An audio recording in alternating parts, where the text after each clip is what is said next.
जय भारत साथियों। जय जय सम्राट,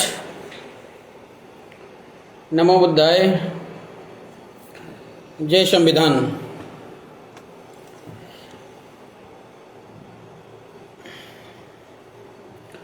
निवेदन है कि आप सभी लोग ज़्यादा से ज़्यादा संख्या में जुड़ने का कष्ट करें और एक बार स्पष्ट करें कि हमारी आवाज़ आप तक पहुंच रही है। और अगर आवाज़ क्लियर है तो हम अपनी बात को आगे बढ़ाने का काम शुरू करें।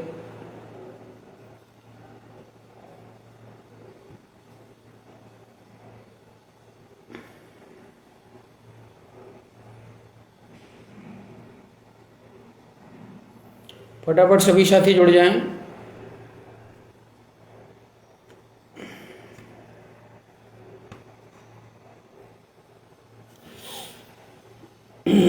जो भी साथी जुड़ रहे हैं एक बार आवाज़ को क्लियर करें कि आवाज़ आप तक पहुंच रही है हमारी।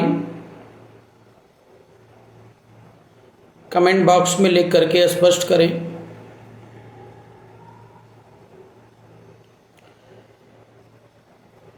ज़्यादा से ज़्यादा शेयर करना है। आज का ये संदेश पूरे देश में अगर हम आप ना फैला सकें तो कम से कम मौर्य कुशवाहा शाक्य सैनी समाज के बीच में जाना अति आवश्यक है, क्योंकि आज का जो मुद्दा है, आज का जो विषय बिंदु है, वह विशेष तौर से मौर्य कुशवाहा शाक्य सैनी समाज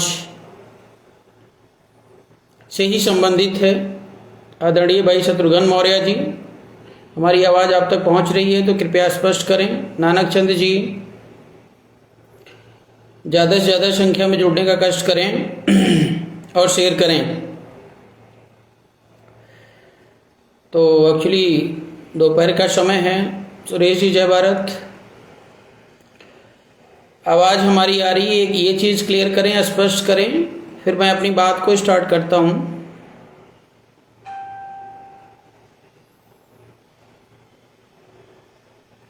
जी बहुत बहुत धन्यवाद सुरेश जी।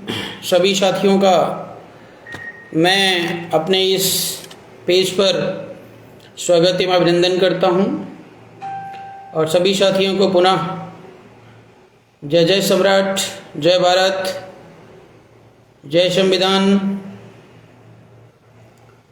और साथ ही साथ आपको प्रणाम, नमन एवं वंदन करता हूँ। साथियों, विलंब ना हो इसलिए अपनी बात को मैं स्टार्ट करता हूँ। जैसा आप सभी को पता है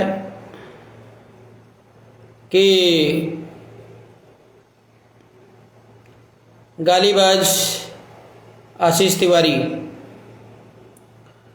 अभी तक पुलिस की हिरासत से बाहर है, मीन्स गिरफ्त से बाहर है, और पुलिस अर्थात प्रशासन पूरी तरह उसकी रक्षा सुरक्षा में लगी हुई है। और कल रिपोर्ट आई है कि कुछ लड़के जो स्वामी प्रसाद मौर्य जी की तरफ से आरोप प्रत्यारोप कर रहे थे, उन लड़कों के ऊपर एफआईआर दर्ज हो गई है, आशीष तिवारी की तरफ से दर्ज की गई है। उनके समर्थक जो भी ब्राह्मण समुदाय से हैं उन लोगों ने दर्ज करवाई है। और आज अभी अभी लेटेस्ट सूचना ये मिली है कि स्वामी प्रसाद का एक कट्टर समर्थक, संभवतः नाम उसका विनोद मौर्य है, अभी मासूम सा बच्चा, मुश्किल से उम्र 20 भी क्रॉस नहीं किया होगा, लगातार स्वामी प्रसाद मौर्य जी के लिए लड़ते लड़ते लड़ते लड़ते, हाँ में हाँ मिलाते मिलाते आज उसके घर पे बुलडोजर चल गया। पुलिस प्रशासन उसके घर पे बुलडोजर लेकर पहुंच गई। बिना किसी नोटिस के उसका घर जो है तोड़ा गया। उसने लाख प्रयास कर लिया इधर उधर फ़ोन करके, और बड़े दुख की बात है कि इतनी नेतागिरी के बाद भी स्वामी प्रसाद मौर्य जी या जो भी अन्य समर्थक हैं उनके, वो लोग उस बुलडोजर को नहीं रुकवा पाए। फिलहाल उसके बहुत ही अनुनय विनय के बाद प्रशासन ने उसको 2-3 दिन का समय दिया है, वो भी ज़बरदस्ती साइन करवाई है कि जो है इसको तत्काल हटा लिया जाए, नहीं तो दोबारा जो है पूरी तरह तहस नहस कर दिया जाएगा। साथियों, नेता बनना, सामाजिक संगठन चलाना या समाज का रहनुमा बनना, ये कोई छोटा काम नहीं है और इसके लिए बहुत ही सोच समझ, अनुभव की ज़रूरत होती है। और जब आप व्यक्तिगत स्वार्थ से बाहर हट करके काम करेंगे, अपना पराया आपको सब बराबर है, तभी आप वास्तव में उचित निर्णय ले सकते हैं। ऐसी स्थिति में स्वामी प्रसाद जी को आप देख रहे होंगे, मैं कंटिन्यूअसली जब से ये उल्टी सीधी एक्टिविटी में लगे हुए हैं तब से मैं रोक रहा हूं, और आप सभी के माध्यम से बार बार मुझे भी मतलब ये कह करके रिप्रेजेंट किया जाता है कि आरपी मौर्य जी आप गलत हैं। स्वामी प्रसाद जी के साथ पूरा देश, पूरा समाज लगा हुआ है, और ऐसा आप लोगों को लगता है, लेकिन मुझे नहीं लगता है। मुझे नहीं लगता है। सामाजिक समीकरण को अगर देखा जाए वास्तव में, तो मौर्य समाज में 4 नेता हैं, 4 से 6 नेता जो बहुत ही सक्रिय भूमिका में आप जानते होंगे। और मैं आपको बता दूं कि कोई भी नेता एक प्लेटफॉर्म पर नहीं आना चाहता है, और उसका रीजन क्या है? व्यक्तिगत स्वार्थ। हमने तो सभी लोगों को बता रखा है, हमारा कोई व्यक्तिगत स्वार्थ नहीं है। जो नेता जिस दिन ये सिद्ध कर देगा कि वो वास्तव में समाज के लिए काम कर रहा है, हर भाई बहन को पूर्ण भागीदारी दे करके वो समाज के प्रति न्यौछावर है, तो आरपी मौर्य को ना अध्यक्ष बनना है, ना ही नेता बनना है, और ना ही किसी की आलोचना करनी है। अगर वो सत्य के मार्ग पर है तो निश्चित तौर पर हम उसकी सेवा में समर्पित हो जाएंगे बिना शर्त के। लेकिन शर्त हमारी यही है कि उसका हर कार्य क्या समाज हित में समर्पित है, न्यौछावर है। अभी तक कोई ऐसा मिला नहीं, इसलिए बीआरपी, भारतीय राष्ट्रीय पार्टी का उदय हुआ कि हम लोग इनके भरोसे अगर बैठेंगे तो कुछ होने वाला नहीं है, और ऐसे ही अपना जीवन और ज़िंदगी तो गुजार देंगे।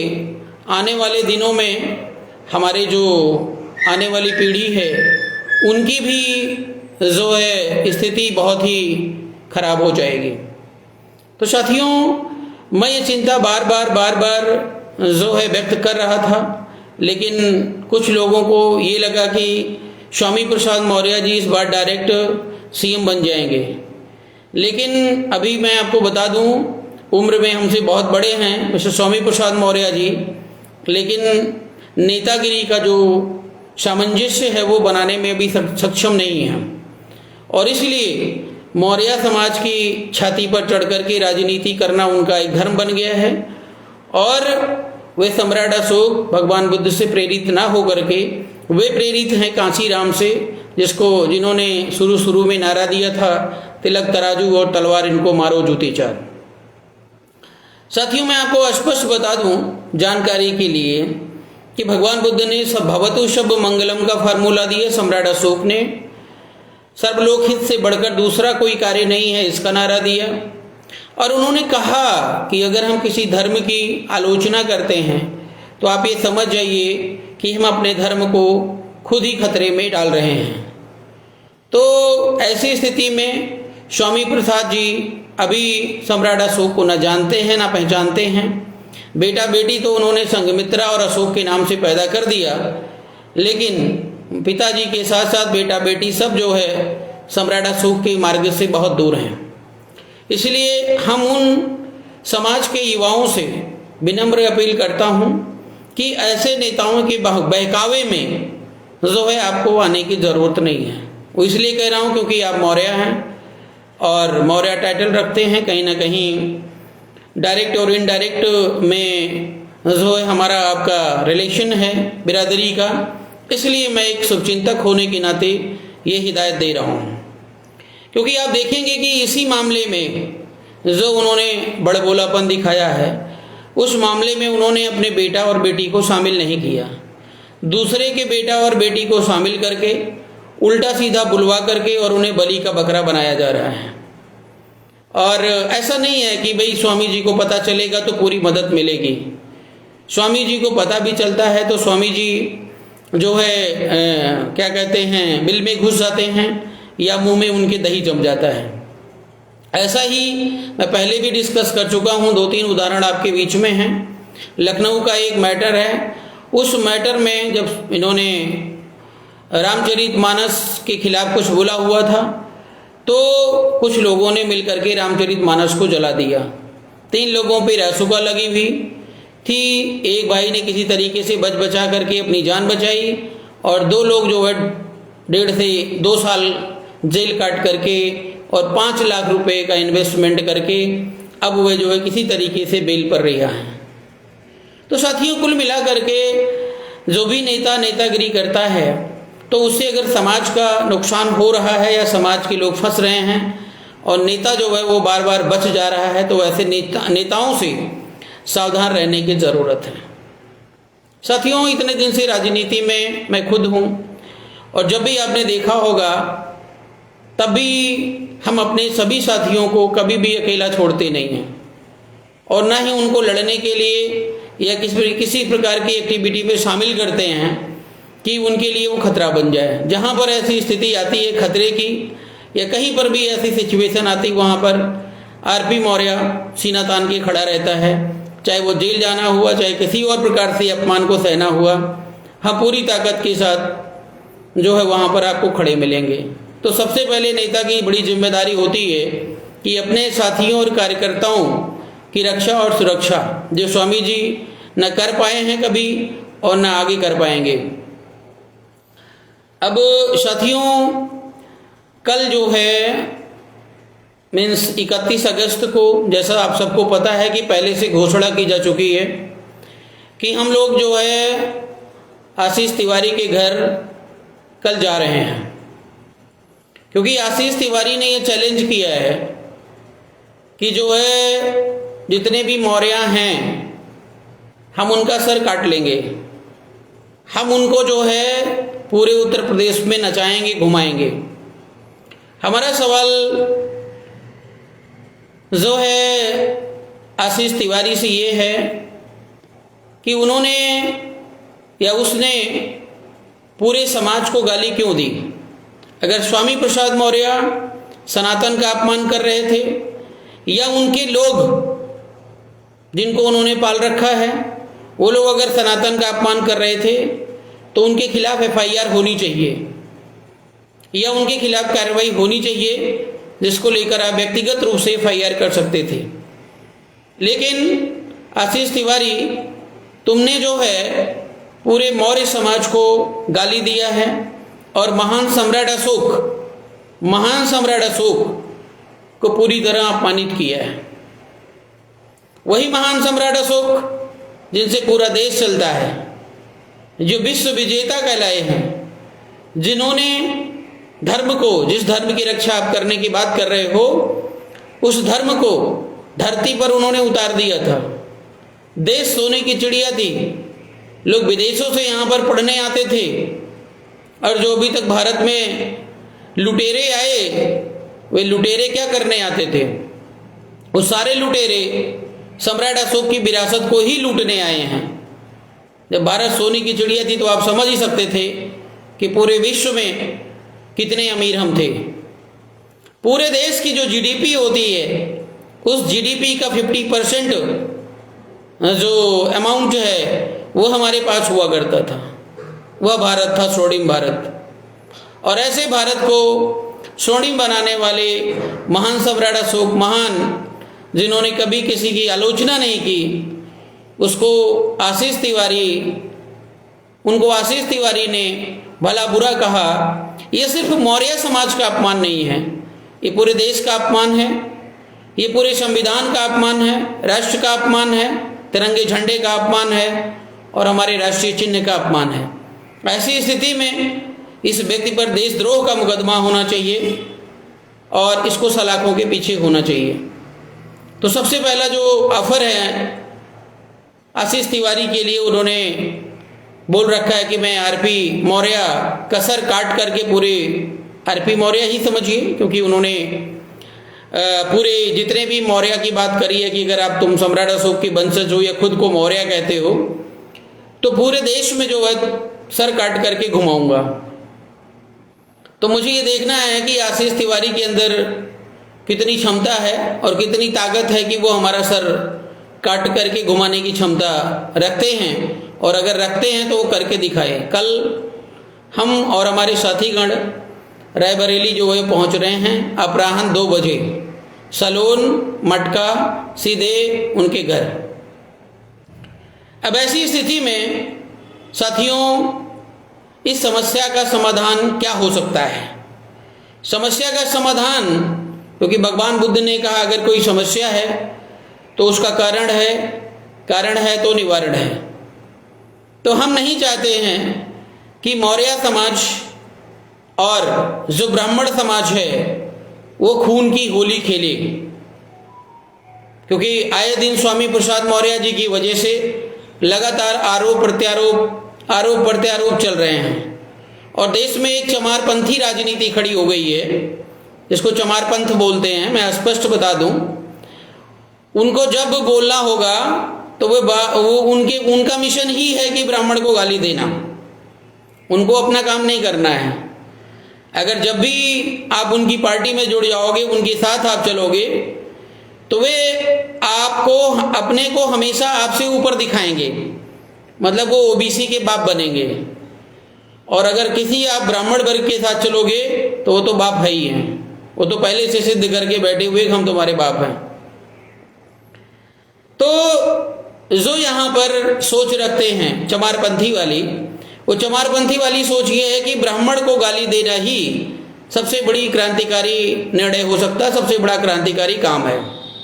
जैसे बहुत सारे पत्रकार हैं, एक नेशनल जनमंच चला रहा है, वर्मा पटेल है, क्या नाम उसका, आशीष पटेल ऐसे कुछ करके है, और एक आपने देखा होगा जो है यादव है, दिल्ली के प्रोफेसर बनते हैं खुद को, क्या नाम है, अरे नाम में ध्यान नहीं है उनका, यादव है, अखिलेश वगैरह के साथ घूमता रहता है। तो ये लोग क्या करते हैं, दिन भर ब्राह्मणों की गलतियां बताते हैं, दिन भर ब्राह्मणों की गलतियां बताएंगे, अपनी गलतियों पर कभी ये फोकस नहीं करते हैं। ब्राह्मण हो, कोई विदेशी हो, कोई अंग्रेज हो, वो आप पर हॉबी कब होता है? कोई भी शातिर व्यक्ति आप पर हॉबी कब होता है? जब आप बटे रहोगे। सिंपल सा फॉर्मूला है कि अगर आप इकट्ठा हो जाते तो किसी की दाल गलने वाली है? किसी की दाल नहीं गलेगी। लेकिन आप यहीं पर देख लीजिए, मायावती जी अगली अपनी पार्टी लेकर के चल रही हैं, अपनी पार्टी में किसी को भागीदारी नहीं दे रही हैं, किसी को नहीं दे रही हैं। जो जाएगा वो मायावती का पहले पैर छुएगा तो पार्टी में एंट्री करेगा। और जितने लोग हैं, एससी एसटी ओबीसी की मैं बात कर रहा हूं, जिसको लोग बार बार बहुजन बोलते हैं, जबकि बहुजन की परिभाषा कुछ और होती है। बहुजन की परिभाषा ये नहीं है SC ST OBC। भगवान बुद्ध ने कहा सर्व लोग, जब हम कोई विचार, कोई जो है आइडियोलॉजी को किसी समाज में लागू करते हैं तो वो ज़्यादा से ज़्यादा लोगों के लिए अगर कल्याणकारी है तो ज़्यादा से ज़्यादा लोग ही जो है बहुजन समाज होता है। लेकिन यहाँ की आइडियोलॉजी जो है ना, जो जैसे आया वो लपेटता चला गया। भगवान बुद्ध का बाप बन गया, सम्राट अशोक का बाप बन गया और अपना एक नया जो है वो वाद पैदा कर दिया और समाज के बीच में अपनी मनोकामना पूरी करने के लिए उल्टी सीधी बयानबाजी करता रहता है। तो हमारा जो मौर्य समाज कह लें या OBC समाज कह लें, आधा तो चमारपंथी राजनीति में फंसा हुआ है और आधा ब्राह्मणवादी राजनीति में फंसा हुआ है। बीच का जो सिचुएशन है वो पूरी तरह खाली है। ऐसी स्थिति में हम लोगों को जो है समाज को नई दिशा देनी है, ताकि जो मौर्य समाज है, विशेष तौर से मौर्य कुशवाहा शाक्य सैनी, उसकी वास्तविक पहचान हो सके। उसकी पहचान इसलिए ना हो कि वो मनवादी है, उसकी पहचान इसलिए ना हो कि वो चमारपंथी राजनीति कर रहा है, उसकी पहचान इसलिए हो कि वो भगवान बुद्ध का, सम्राट अशोक का, सम्राट चंद्रगुप्त मौर्य के मार्ग का वास्तविक अनुयायी है और वास्तव में वो हर स्तर पर देश और समाज के लिए समर्पित रहता है और देश का हर नागरिक, जिसको हमारा भारतीय संविधान इजाज़त देता है, नागरिकता देता है, वो हमारा अपना भाई, अपना बंधु होगा। और जो गलत करता है, भारतीय संविधान की जो दंड प्रक्रिया है उसके तहत उसको सजा मिलेगी। हम व्यक्तिगत रूप से, अपनी जुबान से या जो है अपनी मानसिक इच्छा पूरी करने के लिए हम किसी को प्रताड़ित नहीं कर सकते हैं। तो साथियों, कल का जो विषय बिंदु है कि हम लोग वहाँ पे पहुँच रहे हैं और कई क्षेत्रों से लोग पहुँच रहे हैं। मेरा रायबरेली क्षेत्र से, प्रतापगढ़ क्षेत्र से, अमेठी क्षेत्र से, इधर लखनऊ क्षेत्र है, पास पड़ोस के जो भी ज़िले हैं, उन सभी साथियों से अनुरोध है कि वे लोग ज़्यादा से ज़्यादा संख्या में पहुंचने का कष्ट करें, बाइक के माध्यम से, अपनी गाड़ी के माध्यम से, क्योंकि देश में BRP को जानने वाले, मुझे जानने वाले लोगों की कमी नहीं है। लेकिन हम चाहते हैं कि कम इन्वेस्टमेंट में ज़्यादा काम हो। कम इन्वेस्टमेंट का मतलब, अगर जैसे मैं दिल्ली से लोगों को बुलाऊं या अदर स्टेट से लोगों को बुलाऊं या इधर आप सहारनपुर, बुलंदशहर से लोगों को बुलाऊं, तो रायबरेली पहुंचने में कितनी कठिनाई हो सकती है, आप ये समझ सकते हैं। इसलिए इस आंदोलन को सफल बनाने के लिए स्थानीय जो भी हमारे साथी हैं, मीन्स जो हमारी विचारधारा से सहमत हैं, जो खुद को मौर्य समझते हैं, जो वास्तव में आशीष तिवारी को करारा जवाब देना चाहते हैं, वे लोग कल 2 बजे मटका, रायबरेली, सलोन जरूर पहुंचेंगे। साथियों, मैंने कहा समाधान के लिए भगवान बुद्ध ने कहा है, मैं फिर से दोहराता हूं कि अगर समस्या है तो कारण है, कारण है तो निवारण है। माना कि आशीष तिवारी का मानसिक संतुलन ठीक नहीं था, किसी के कहने में, षड्यंत्र के चलते या गुस्से में किसी और तरीके से उसने मौर्य समाज का अपमान किया है और निश्चित तौर पर वो दंड का अधिकारी है। लेकिन हमें अगले को एक मौका देना चाहिए। देने का मतलब क्या है? उसके पास 3 ऑप्शन हैं।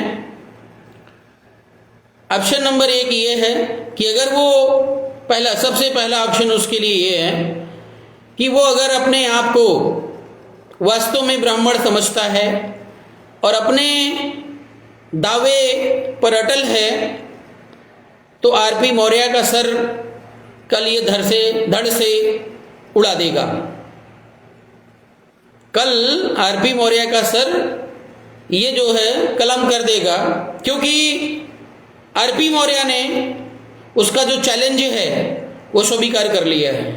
क्योंकि हम मौर्य हैं, हम बार बार रूप रंग ये सब नहीं बदल सकते हैं अन्य नेताओं की तरह। अगर हम सम्राट अशोक के वंशज हैं, सम्राट अशोक के फॉलोअर हैं तो हैं। मैं इलेक्शन लड़ूं, जीतूं, हारूं या पार्टी चले ना चले, ये बात की बात है, वो हमारे लिए जरूरी नहीं है। हमारे लिए जरूरी हमारा सिद्धांत है। तो ये क्लियर है और जग जाहिर है कि मैं सम्राट अशोक का वंशज हूं। इसलिए अगले ने जो चुनौती दी है, मैं व्यक्तिगत रूप से उस चुनौती को स्वीकार करता हूं और अपना सर कटवाने के लिए जो है आशीष तिवारी के घर मैं जा रहा हूं। और जो भी भाई हमारे सर कटवाने के लिए तैयार हैं और सम्राट अशोक के वंशज खुद को समझते हैं, वे निश्चित तौर पर कल एन केन प्रकारेण जो है सलवन पहुंचेंगे। दूसरा ऑप्शन ये है कि अगर आशीष तिवारी की मां ने दूध नहीं पिलाया है और बकलोली में वो बोल गया, पी करके बोल गया, नशे में वो बोल गया, बिना सोचे वो बोल गया, तो वो मेरे सामने पूरे मौर्य, कुशवाहा, शाक्य, सैनी समाज से माफी मांगेगा। और अगर मेरे सामने भी नहीं मांग सकता है तो मैं उसको मात्र 1 से 2 दिन की मोहलत में दूंगा, क्योंकि घर पे जा रहे हैं उसके, तो जरूरी नहीं है कि वो भगौड़ा घर पे मिलेगा। मुझे विश्वास नहीं है कि घर पे मिलेगा, लेकिन अगर वो अपनी माँ का असली वारिस है तो वो निश्चित तौर पे घर पे मिलेगा और आमने सामने बैठ करके बात करेगा और समस्या का समाधान निकालेगा। और अगर स्वामी प्रसाद मौर्य उसके गुस्से का कारण है तो उसमें पूरे समाज को शामिल करना, पूरे समाज को गाली देना, ये कहां तक जायज है। अगर वो 2 दिन के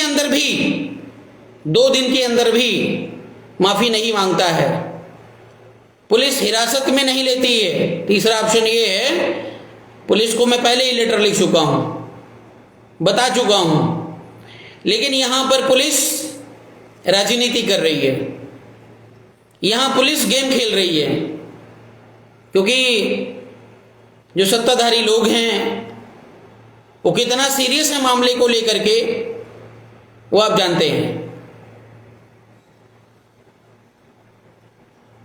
जब कोई कांड हो जाता है, आप कभी थाने में गए होंगे कि सर मुझे खतरे का चांस लग रहा है, हमारे साथ दुर्घटना हो सकती है, अगला व्यक्ति मुझे धमकी दे रहा है, तो पुलिस वाले सीरियस नहीं होते हैं, पुलिस वाले सीरियस नहीं होते हैं।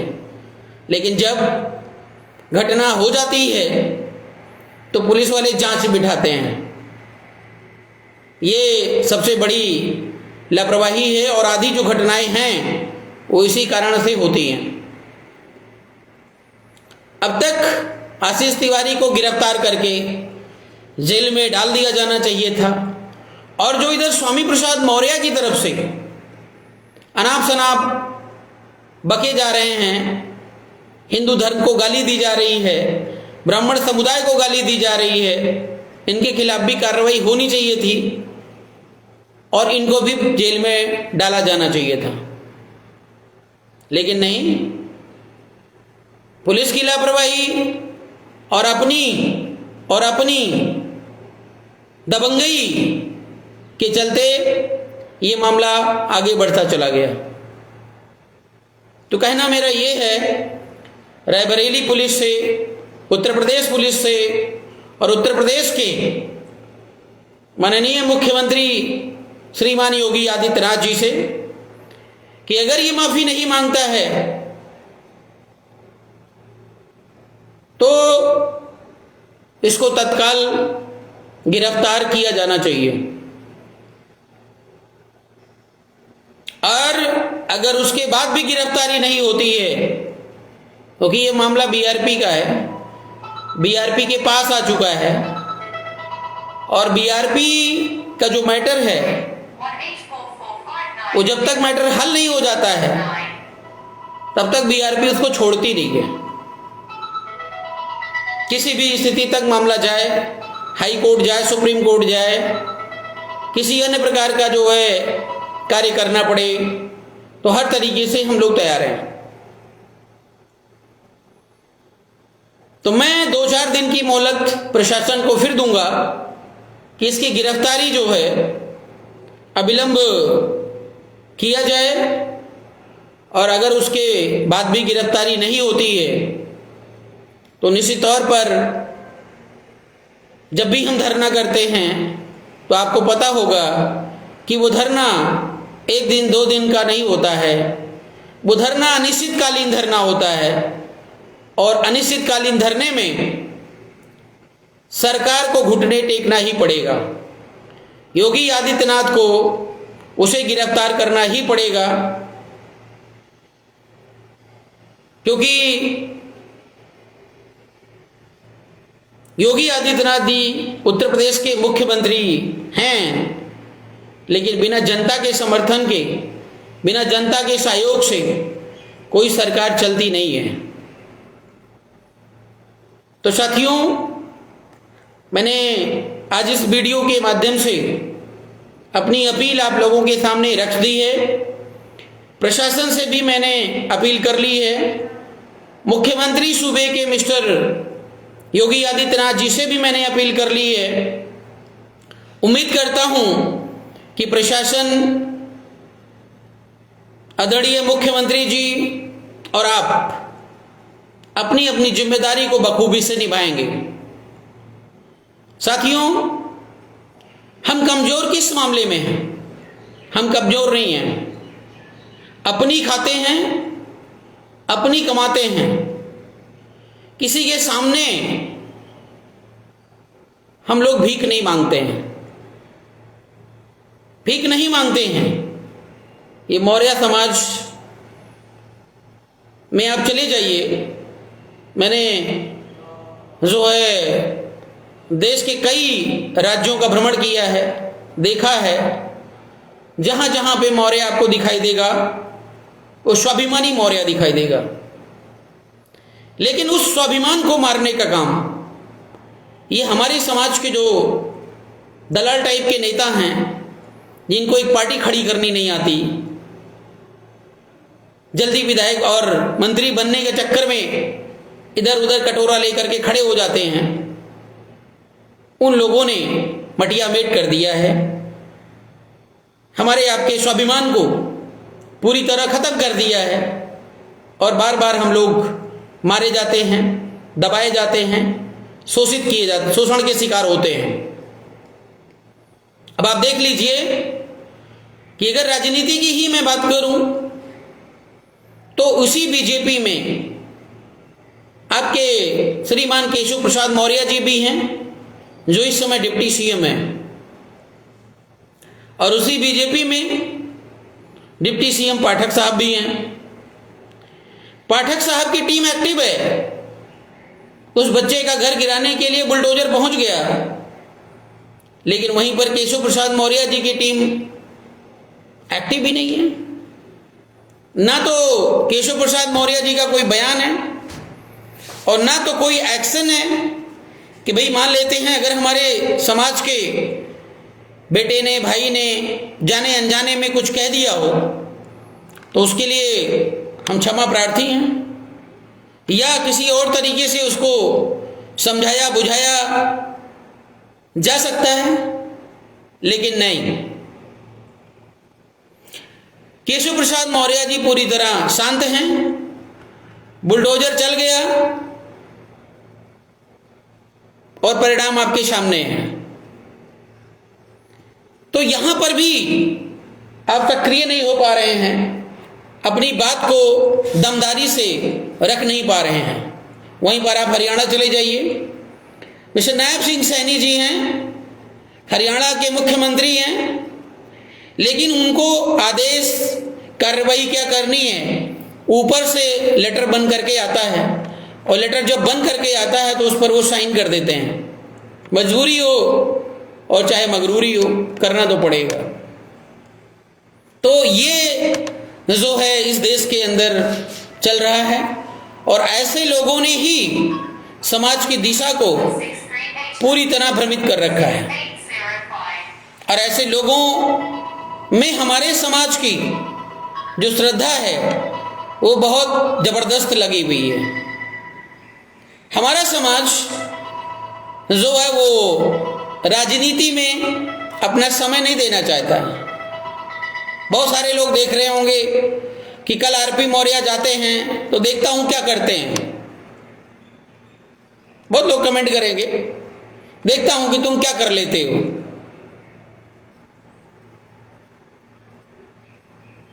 अब उनके अंदर इतनी सोच नहीं है कि अगर अगला बंदा जा रहा है तो हम उसको कहीं ना कहीं प्रमोट करें या अगले को सपोर्ट करें।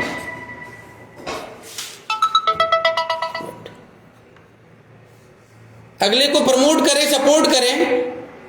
अगला ये बोल रहा है कि हम जो है देखते हैं कि तुम क्या कर लेते हो।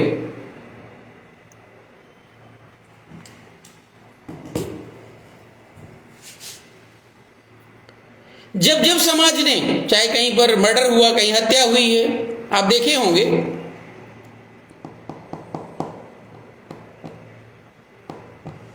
आप जाके देखिएगा, जितने नेता जाते हैं सब अलग अलग। कोई मंडे को जाएगा तो कोई संडे को जाएगा तो कोई ट्यूसडे को जाएगा। एक दिन अगर गया तो उसका टाइम अलग अलग है।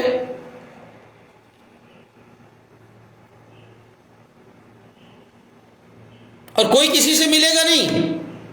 आपने देखा होगा जब भी हम किसी आंदोलन की बात करते हैं तो हम पब्लिक कॉल करते हैं, और आंदोलन को जब किया जाता है तो कम से कम 5 दिन का जो है टाइम दिया जाता है, ताकि ये संदेश हर किसी के घर तक पहुंच ले और वो टिकट और आने जाने की व्यवस्था अपनी कर ले। आपके रायबरेली में जो धरना हुआ, उस धरने की आंतरिक गहराई में आप जाइएगा तो आप उसमें पाइएगा कि वो धरना 1 दिन के अंदर तय हो गया, कल आना है। और उसमें मौर्य कम, SC ST ज्यादा हैं। मौर्य लोगों की लड़ाई अब SC ST लड़ेगा। शर्म आनी चाहिए। मतलब तुम्हारी बहन बेटियों की रक्षा अब SC ST वर्ग के लोग करेंगे। चूड़ियां पहन लीजिए, चूड़ियां। तो ये चाल होती है जब भी हमारा कोई कार्यक्रम होता है, तो उस कार्यक्रम के पहले जो ये जितने कटोरा छाप नेता हैं, ये लोग क्या करते हैं, उसको काउंटर करने के लिए 1 दिन आगे 1 दिन पीछे, 1 दिन आगे पीछे कार्यक्रम रखते हैं। बाबू सिंह ने बहुत सारे ऐसे कार्यक्रम करवाए हैं अभी तक। स्वामी प्रसाद मौर्य भी करवाएंगे। और देखो, बड़ी बात तो यह है कि मनीष तिवारी के खिलाफ अभी तक स्वामी प्रसाद मौर्य जी का कोई बयान ही नहीं आया। उनके लिए बड़ी नॉर्मल सी बात है। उनके लिए मौर्य समाज को कोई गाली दे, कोई मारे पीटे, कोई मतलब नहीं है। ये उनके कार्यकर्ता लेवल का कार्यक्रम है। इतने बड़े वो राजा हो गए हैं, मतलब उनको कोई फर्क नहीं पड़ रहा है। तो साथियों, ये समाज की बर्बादी का मेन कारण यही है।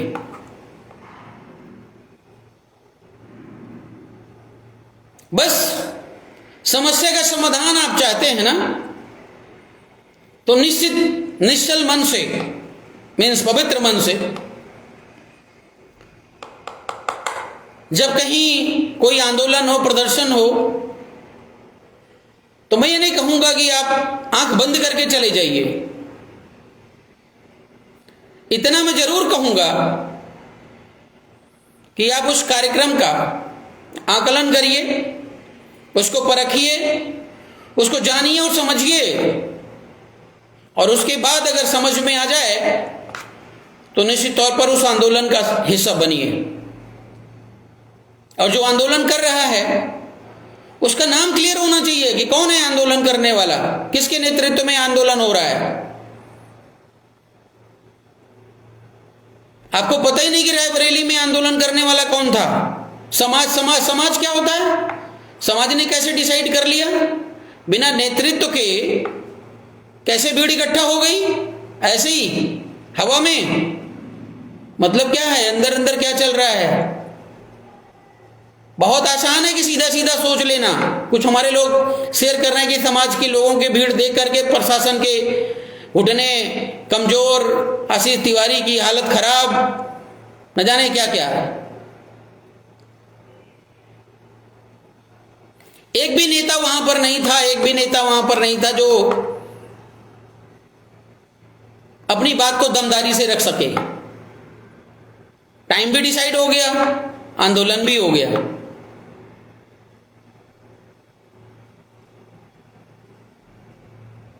तो इसके पीछे राजनीति क्या हो सकती है, वो बहुत ही सोचने वाली बात है।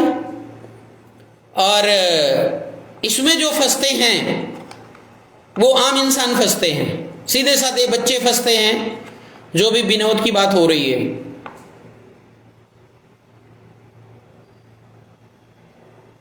तो मेरा सभी साथियों से विनम्र निवेदन है कि आंख बंद करके किसी भी नेता के पीछे मत घूमिए, अंधभक्त बन करके।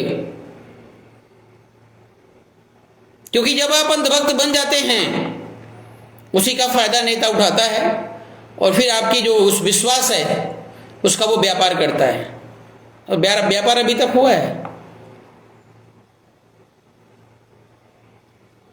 साथियों, बोलना बहुत कुछ है और कल जो है रायबरेली पहुंचना है। अभी मैं प्रेजेंटली दिल्ली में हूं, अभी निकल रहा हूं थोड़ी देर में यहां से।